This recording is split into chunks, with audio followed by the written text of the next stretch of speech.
నమస్కారం కృష్ణరావు గారు. నమస్కారం. ఐవీఆర్ టాక్స్కి స్వాగతం. ఈరోజు మనము చిన్న విషయం మీద ముచ్చటించుకుందాం. ఎన్నికలు అయిపోయాయి, ప్రభుత్వాలు ఏర్పడ్డాయి. అయితే ఈ ఎన్నికలు అయిపోయిన తర్వాత కూడా ప్రస్తుతం ఆంధ్రప్రదేశ్లో జరిగేటువంటి తాజా పరిణామం ఏంటంటే కక్షాపూరిత వ్యవహారాలు ఏవి మేము చేయము అని చంద్రబాబు నాయుడు చెప్పడం, అంతా సబుగానే జరుగుతుంది, మేము చూసుకుంటామని చెప్పేసి ఆయన చెప్పడము. ఇది మరి ఓ పక్కనేమో క్యాంపెయినింగ్ చేసేటప్పుడేమో లోకేష్ గారు రెడ్ బుక్ చూపించి మేము ఎవరిని వదిలిపెట్టము అని చెప్పేసి చెప్పడము. మరి పవన్ కళ్యాణ్ గారు కూడా అంత సామరస్యంగా పోతామని చెప్పడము అదంతా ఉంది. అయితే ఈ ప్రభుత్వం పద్ధతి పరిశీలన చూసేటట్లయితే వ్యవహారము కొంచెం ఈ అధికారుల వైపు కొంచెం ఒక విధంగా నాన్సుల వ్యవహారం బాగా ఎక్కువగా జరుగుతున్నట్టు కనిపిస్తుంది.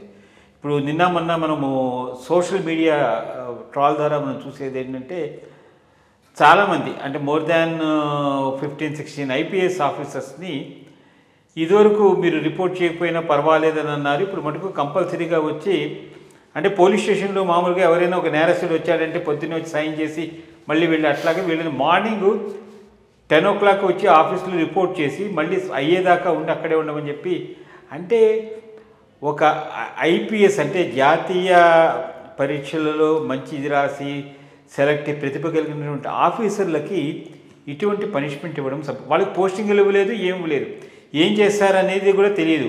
పోనీ ఏమైనా తప్పులు ఏమైనా పట్టారా, రిపోర్ట్స్ ఏమైనా వచ్చాయంటే అది కూడా రాలేదు. వీళ్ళు ఈ విధంగా మమ్మల్ని కష్టపెట్టారు, లేకపోతే ఇది చేశారు, పక్షపాలనలో వాళ్ళకి అనుకూలంగా వ్యవహరించారని చెప్పేసి అలాంటి వాళ్ళని ఇలా చేయడం అది సబబు అవునా కాదు. ఎందుకంటే ఇది ఐపీఎస్ ఆఫీసులోనే కాదు, ఇంకొక ఐటెం కూడా న్యూస్ ఐటెం చూశాను. జాయింట్ కలెక్టర్ కింద పోస్ట్ చేసినటువంటి అనంతపూర్ పోస్ట్ చేసినటువంటి ఆవిడకి ఆర్డర్స్ ఇచ్చిన తర్వాత జాయిన్ అయ్యేలోనే ఆవిడను కూడా మళ్ళీ ఆర్డర్స్ క్యాన్సిల్ చేసేసి వెనక్కి రిపోర్ట్ చేయమని చెప్పడం జరిగింది. ఎందుకనంటే తిరుపతిలో ఆవిడ ఉన్నప్పుడు కరుణాకర్ రెడ్డి గారికి ఏదో చేసి బాండ్స్ విషయంలో ఏదో గోల్మాల్ అని చెప్పేసి ఈ వీటి గురించి కంప్లీట్ పరిజ్ఞానం లేదు. కానీ అసలు ఇట్లా చేయడం సబబు అవునా కాదా? ఎందుకంటే దీనివల్ల చూసుకునేది వీళ్ళందరికీ ఊరికనే ఇవ్వట్లేదు కదా, జీతాలు ఇస్తున్నారు.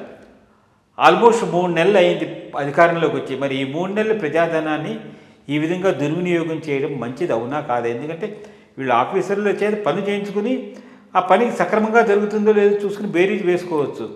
ఈ విషయం మీద మీ యొక్క స్పందన? ఒకటి, వెయిటింగ్ ఫర్ పోస్టింగ్ ఇది కొత్త విధానం అయితే కాదు. 1990 ప్రాంతంలో చంద్రబాబు నాయుడు గారు ముఖ్యమంత్రిగా ఉన్నప్పుడు కూడా చాలామంది ఆఫీసర్లు వెయిటింగ్ ఫర్ పోస్టింగ్ ఉండేవి అనవసరంగా. అంటే ఒకటి, ఆయన అంత త్వరగా నిర్ణయం తీసుకోవడం ఒక ప్రాబ్లం ఉంది ఆయనతో. ఈ ఆఫీసుల పోస్టింగ్ విషయంలో చాలా ఆలోచిస్తాడు, చాలా ఇన్ఫర్మేషన్ తెప్పించుకుంటూ ఉంటాడు. ఆయన డెసిషన్ తీసుకునేప్పుడు చాలా టైం పడుతుంది. అందుకని పోస్టింగ్స్లో నార్మల్గానే డిలే అవుతాయి. సో వెయిటింగ్ ఫర్ పోస్టింగ్ 1990లో కూడా బాగా ఉండేది, ఇప్పుడే కాదు అప్పుడు కూడా ఉండేది. ఇప్పుడు ఉన్నదానికి అప్పుడు ఉన్నదానికి ప్రధానమైనటువంటి భేదం ఏంటి అంటే అప్పుడు దానికి అసలు లీకులు కూడా ఇచ్చేవాళ్ళు. ఏమని, వీళ్ళంతా అసమర్థులు కాబట్టి వీళ్ళని వెయిటింగ్లో పెట్టామని. ఏమి కాదు, అంత some of the best officers వెయిటింగ్లో ఉన్న పరిస్థితి ఉండేది అప్పుడు. అది ఒక సిస్టమ్ నడిచింది. ఇప్పుడు వెయిటింగ్ ఎందుకనంటే వీళ్ళందరూ పాత రీచీమ్తో అంటకాగారు కాబట్టి వాళ్ళను వెయిటింగ్లో పెడుతున్నామని అన్నారు. అప్పట్లో ఒక కొలీగ్ ఉండేవాడు, ఆయన ఇట్స్ నో మోర్, ఇప్పుడు లేడు, ఎంఎస్ ప్రసాద్ గారని ఉండేవాడు. చాలా హ్యూమరస్గా మాట్లాడుతూ ఉండేవాడు. పోతాడు ఇట్లా లంచ్ టైంలో తమాషాగా ఈ వెయిటింగ్ ఫర్ పోస్టింగ్ ఆఫీసర్ల కోసం చీఫ్ సెక్రటరీ చేంబర్ పక్కన ఒక వెయిటింగ్ రూమ్ ఒకటి ఏర్పాటు చేయాలి. దాంట్లో మంచిగా టేబుల్ టెన్నిసు, క్యారమ్స్ ఇవన్నీ ఏర్పాటు చేస్తే రోజు 10ంటికి వస్తారు, 5ంటి దాకా అక్కడనే ఉంటారు, టైం స్పెండ్ చేస్తారు. సడన్గా ఎక్కడైనా వరదలు వచ్చాయనుకో, ఎవరైనా స్పెషల్ ఆఫీసర్గా పోవాలనుకో, చీఫ్ సెక్రటరీ దఫేదాన్ని పిలిచి రే ఆ వెయిటింగ్ లిస్ట్లో ఎవరెవరు ఉన్నారో చూసి రాకపోరా అంటే, సార్ ఈయన కృష్ణారావు ఉన్నాడు, ఆయన ఉన్నాడు అంటే, సరే వాళ్ళు సీనియర్ మోస్ట్ నేను అక్కడికి పంపించండి అను, లేకపోతే ఇంకో చోట ఏదో అగ్ని ప్రమాదం జరిగిందంటే ఇదిగో ఆయన పంపించండి అని పంపిస్తూ ఉండొచ్చు, ఏదో వర్క్ పనికి వస్తారు అని నవ్విస్తూ ఉండేవాడు. సో అది పరిస్థితి. బేసిక్గా వెయిట్ ఫర్ పోస్టింగ్ అంటే వీళ్ళు జిఏడిలో చీఫ్ సెక్రటరీ కానీ డీజీపీ ఆఫీస్లో డీజీపీకి కానీ రిపోర్ట్ చేసిన రోజు నుంచి జీతాలు అయితే వస్తాయి. దాంట్లో ఏమి ఉపయోగించుకున్నా ఉపయోగించుకోకపోయినా వాళ్ళ సర్వీసెస్ జీతాలు అయితే వస్తాయి. నార్మల్గా వెయిటింగ్ ఫర్ పోస్టింగ్ ఎట్లా ఉంటుందనంటే వచ్చి ఆఫీస్లో అటెండెన్స్ చేసుకోండి అని చెప్పరు, అంతకుముందు లేదు. ఇప్పుడు కొత్త పెట్టే అధికారం అయితే ప్రభుత్వానికి ఉంది, దాన్ని ఎవరు కాదని లేరు. పెట్టినా దాంట్లో తప్పేమీ లేదు. హెడ్ క్వార్టర్స్ దాటిపోకూడదని ఉండేది. So you available in the head quarters, ఎక్కడైనా ఉండొచ్చు, పోస్టింగ్ ఇచ్చిన రోజు పోయి జాయిన్ అయ్యే పద్ధతి ఉండేది. బట్ ఈ విధానమే సరైనది కాదు. ఇప్పుడు అంటకాగి జంటకాగి ఏదైనా కానీ ఏదైనా తప్పు చేసి ఉంటే వాళ్ళ మీద చర్యలు తీసుకోవడానికి ప్రొసీజర్ ఒకటి ఉన్నది, దాన్ని ఫాలో కావచ్చు. సరే వీళ్లకు ఫోకల్ పాయింట్లలో వేయకూడదు, వీళ్ళు సరిగ్గా చేయలేదని అంటే నాన్ ఫోకల్ చాలా ఉన్నాయి. యాక్చువల్ నాన్ ఫోకల్ ఎక్కువ ఉంటాయి, ఫోకలే తక్కువ ఉంటాయి. ఫోకల్కే కాంపిటీషన్ ఉంటుంది, నాన్ ఫోకల్కి ఎక్కడ కాంపిటీషన్ ఉండదు. అటువంటి వాటి చోట్ల మనల్ని అకామిడేట్ చేసుకునేటటువంటి అధికారం ఎప్పుడూ ప్రభుత్వానికి ఉంటుంది. అది చేయటం బెటర్. కానీ ఊరిక వచ్చి కూర్చోమనంటే వాళ్ళకు పోయేదేమీ లేదు. ఇన్ఫ్యాక్ట్ ఇళ్లలో కూర్చొని బోరు కొట్టేదానికన్నా ఆఫీస్లో వచ్చి కూర్చుంటే నలుగురు కలిసి బాతకాని క్లబ్ తయారవుతుంది, అక్కడ లంచ్ క్లబ్ తయారైపోతుంది. అది ఇంకా ప్రమాదం ప్రభుత్వానికి. నలుగురు కలిసి చోట మాట్లాడుకోవటం మొదలైతే. సో ఐ థింక్ ఎక్కడో చోట వాళ్ళు అడ్జస్ట్ చేసి పోస్టింగ్ ఇవ్వటమా, లేకపోతే రియల్గా వాళ్ళు చేసిన తప్పని తెలిస్తే దాని మీద యాక్షన్ తీసుకోవటం ఒకటి. సో ఇది వెయిటింగ్ ఫర్ పోస్టింగ్కి సంబంధించినటువంటి ఆఫీసర్కి సంబంధించి. రెండోది అది టూ మచ్. ఇప్పుడు ఒకటి, ఎవరో పార్టీకి సంబంధించిన ప్రతినిధి ఒక ట్వీట్ చేస్తే దానిని బేస్ చేసుకొని ఇచ్చిన పోస్టింగ్ని తీసేస్తామంటే దానికి ఇంకా అర్థం లేదు. ఇట్లాగైతే ఏ ఆఫీసర్ పనిచేయలేడు. ఆమె అంతకుముందు అక్కడ పనిచేసినప్పుడు ఏం చేసింది చేయలేదనే ఒక విషయం, దాని మీద ఏదైనా తప్పు చేసి ఉంటే ఎప్పుడైనా ఎంక్వైరీ చేసుకోవచ్చు. బట్ ఆమె చేసింది అని ఎవడో ఒకటి ట్వీట్ పెట్టాడు కాబట్టి ఆమెకు ఇచ్చిన పోస్టింగ్, అది పోస్టింగ్ ఇచ్చే ముందే చూసుకోవచ్చు కదా వాట్ ఈస్ ది బ్యాక్గ్రౌండ్ ఏది అనేది. ఈ రకంగా మీరు పోతే అసలు పని చేయడానికి ఆఫీసర్లే దొరకపోవచ్చు. అందుకనే లాస్ట్ టైం మనం అనుకున్నాం ఇవన్నీ మీడియా ట్రేలు, మీడియా పోస్టింగ్లు కొంతకాలమే సాగుతాయి. ఆ పైన ఆ ప్రభుత్వంతో అంటగాగిన వాళ్ళు ఈ ప్రభుత్వంతో కూడా అంటగాగటం మొదలు పెడతారు. ఆఫీసర్లలో వాడు కూడా వాడాం, అంటగాగటం కన్నా జంట కాగే వాళ్ళు ఎక్కువ. సో వాళ్ళకి ఏమి ప్రాబ్లం ఉండదు, కొన్నాళ్ళు అయిన తర్వాత అడ్జస్ట్ అయిపోతారని చెప్పుకున్నాం, మనం మాట్లాడుకున్నాం ఈ ఇష్యూ మీద. పోస్టింగ్ ఇచ్చి దాన్ని ఒక పెద్ద న్యూస్ ఐటమ్ చేయడం, ఇదో పెద్ద లాబీ, ఒక నెట్వర్క్ కొంతమంది ఆఫీసర్లను టార్గెట్ చేస్తున్నట్టుగానే అనిపిస్తూ ఉన్నది. ఇప్పుడు గుజరాత్లో పోలీస్ ఆఫీసర్లు చాలామంది ఒక స్టేజ్లో చాలా సఫర్ అయినారు, సస్పెండ్ అయినారు, వాళ్ళ మీద యాక్షన్ అయింది. కాంగ్రెస్ బీజేపీ గవర్నమెంట్ టైంలో ఈ షాహబుద్దీన్ అనేవాడు ఎన్కౌంటర్ ఆ ఇష్యూస్లో. అప్పుడు ఒక ఆంధ్ర పోలీస్ ఆఫీసర్ ఒక మాట నాతో అన్నాడు, గుజరాత్కు ఆంధ్రాకు ఉన్న డిఫరెన్స్ ఏంటి అంటే ఇక్కడ మేము యాజ్ ఎ ఫోర్స్ కలిసికట్టుగా ఉంటాం. ఎన్నైనా డిఫరెన్సెస్ ఉండొచ్చు కానీ గవర్నమెంట్ వర్క్ అనేటప్పటికీ చాలా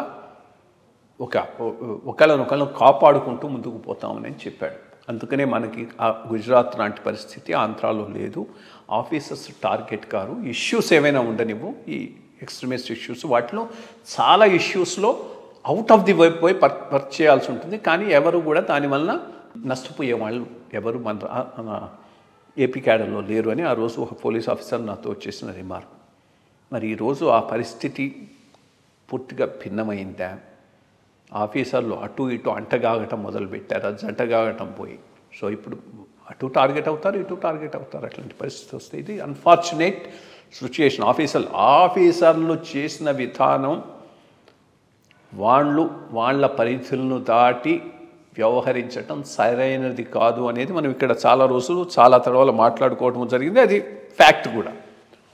బట్ దానికి ఒక ప్రొసీజర్ ఫాలో కాకుండా ఇటువంటి హైలైట్ చేస్తూ చీప్ పబ్లిసిటీ కోసం ఇటువంటి చేయటం అనేది కూడా సరైన విషయం కాదు. వాళ్ళ మొరేల్ను దెబ్బతీస్తుంది. ఒకటి మొరేల్ ఫోర్స్కు దెబ్బతిన్నదంటే అటే కాదు, రేపు మీకు కూడా వాళ్ళు డెలివరీ చూపెట్టకపోవచ్చు. డెలివరీ జరగకపోతే ఏ ప్రభుత్వానికైనా ప్రమాదం. సో ప్రతి ప్రభుత్వానికి, పవర్లో ఉన్న ఏ ప్రభుత్వానికైనా most important thing delivery. Public సర్వీసెస్లో డెలివరీ చాలా ఇంపార్టెంట్. ఇటువంటి పరిస్థితి ఏర్పడి ఆఫీసర్లు డెసిషన్ తీసుకోవడానికి భయపడితే డెలివరీ దెబ్బతింటుంది. డెలివరీ దెబ్బతింటే ప్రభుత్వంలో ఎవరుంటే వాళ్ళకు కూడా అది ఎఫెక్ట్ చేస్తుంది. ఇది దృష్టిలో పెట్టుకొని పబ్లిక్ అడ్మినిస్ట్రేషన్ రన్ చేయటం అనేటటువంటిది చాలా పెద్ద ఆర్ట్. ఆ ఆర్ట్లో ఆరితేరిన వ్యక్తి చంద్రబాబు నాయుడు గారు, దాంట్లో ఏమీ డౌట్ లేదు. ఎవరిని ఎట్లా వాడుకోవాలి, ఏ ఆఫీసర్ని రకంగా అనేది ఆయన బాగా తెలుసు. బట్ ఈ మీడియా ట్రయలు ఆ డిస్క్రిప్షన్ ఆఫ్ ది సీఎంను కూడా తీసేసిందంటే అడ్మినిస్ట్రేషనే దెబ్బతింటుంది. అది జరగబోయేటటువంటి విషయం. అంటే ఇదివరకు రాజకీయ నాయకుల చేతుల్లో పావుల కింద ఉండేవాళ్ళు ఇప్పుడు మరి మీడియా చేతిలో కూడాను డెసిషన్ మేకింగ్ అథారిటీస్ ప్రయోగపడుతున్నారనేటువంటి విషయం తేటతెల్లమవుతోంది. మరి భవిష్యత్తులో ఈ ఆఫీసర్లు ఏ విధంగా వెళ్తారనేది మనం వేచి చూడాలి. మీడియా ప్రభావం మొదటి నుంచి కూడా ఉంది. ఈనాడు వాళ్ళు ఇప్పుడు ఎన్టీ రామారావు గారు సీఎం అయినప్పటి నుంచి ఒక స్కీమ్ ప్రకారంగా ఎవరిని ముందు పెట్టాలి, ఎవరు వెనక పెట్టాలి అనేది మేబీ సీఎం గారితో డిస్కస్ చేసిన తర్వాత వాళ్ళ కన్సెంట్తో ప్రోగ్రామ్ అయితే రన్ చేస్తున్నారు. దాంట్లో ఏమీ డౌట్ లేదు. అది అటు జరుగుతున్నది. వాళ్ళు ప్రభుత్వంలో ఉన్నప్పుడు సాక్షి చేస్తుంది, వీళ్ళు ప్రభుత్వంలో ఉన్న వీళ్ళు చేస్తుంది. కానీ ఒక లెవెల్ను మించిపోతే ఇది అడ్మినిస్ట్రేషన్కే నష్టం చేస్తుంది. సో మంచి విషయాలు చెప్పారండి. Thank you.